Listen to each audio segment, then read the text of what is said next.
What is school for? Feel free to call me slow, but I spent 16 years going to school, and I still don't know.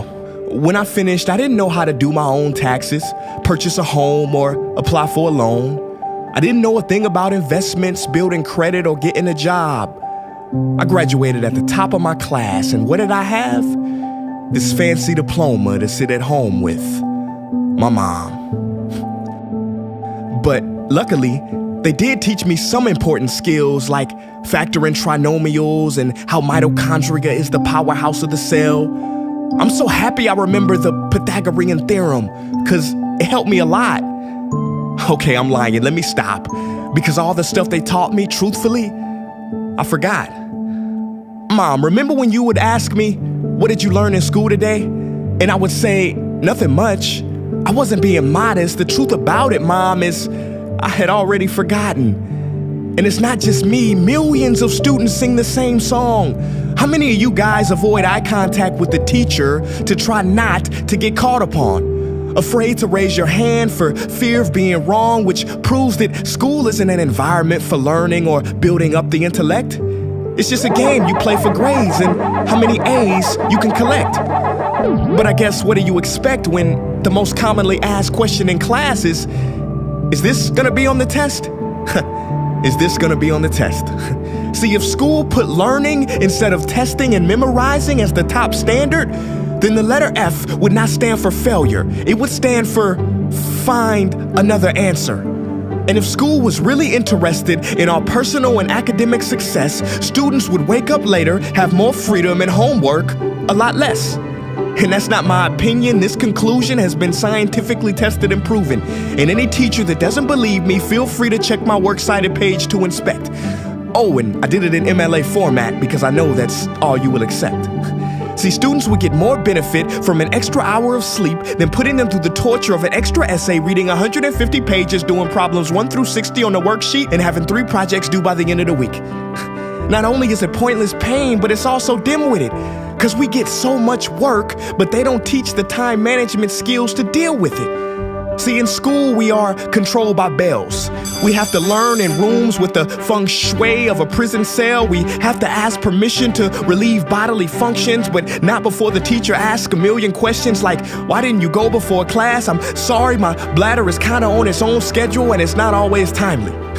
See, teachers always say, use your time wisely. But that never made sense to me. Because these 6 cruel hours of our lives we call school might literally be the worst use of time management ever in history.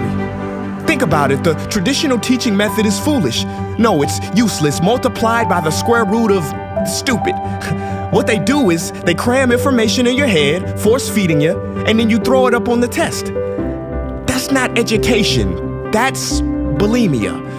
And the more bulimic you are, the better you will do on their assessments. So it's no wonder why so many students graduate mentally and emotionally anorexic. See, school teaches you how to memorize dots. True education should teach you how to connect them. True education teaches you how to catch a fish. School teaches you, yeah, you caught the fish, but you didn't show your work, so it doesn't count. Throw it back.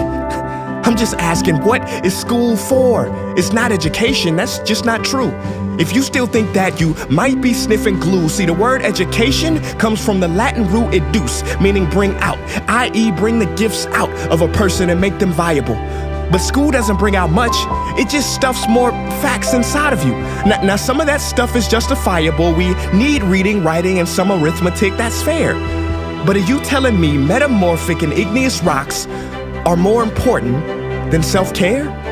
If suicide is the 3rd leading cause of death of ages 10 to 24, and Harvard studies suggest the biggest predictor for success is self-control and emotional health, then why the heck aren't we taught how to handle stress, bullies, or rejection? How about anxiety or depression? You know, skills we need for our entire lives. Bro, I don't even know how to cook. I'm honestly surprised I'm still alive. But hey, at least I can name all the battles that happened in the Civil War. Seriously, what is school for? Some say you need it to be successful, and that's something we do not doubt. But do you own a MacBook or iPhone? Did you know they both were created by a dropout? Are you watching this video on Facebook or YouTube? Doesn't matter which you choose. They both were created by dropouts. Ever use Snapchat, WhatsApp, shopped at Whole Foods? Well, thank a dropout. Does your home furniture come from IKEA? Okay, don't get the wrong idea. He was not a dropout. Don't be a fool. I mean, how could he drop out? Ingvar Kamprad, founder of IKEA, never even went to school. I know what you're thinking. He's just picking and choosing. There's millions who didn't go to school that aren't successful. Who is he fooling? And you're right.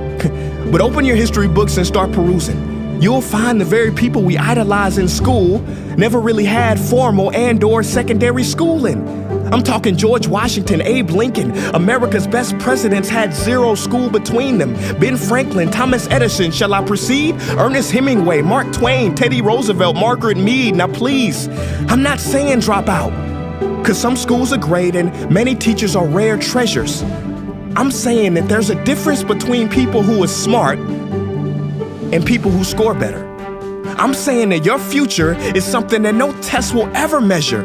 Even if that test begins in 3 letters like SAT, ACT, it's BS if they say those determine your LIFE. No, your destiny is in your hands. You must shape it to be great. So don't expect school to open doors, because it's more likely to slam them in your face.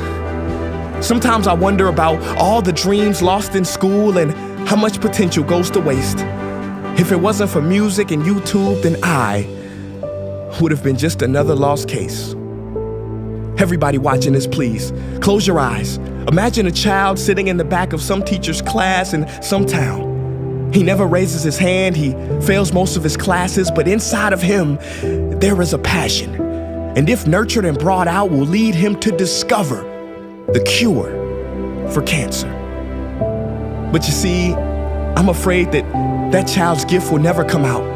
He will never win the Nobel Prize award because in class he was ignored and his worth was judged only by his scores.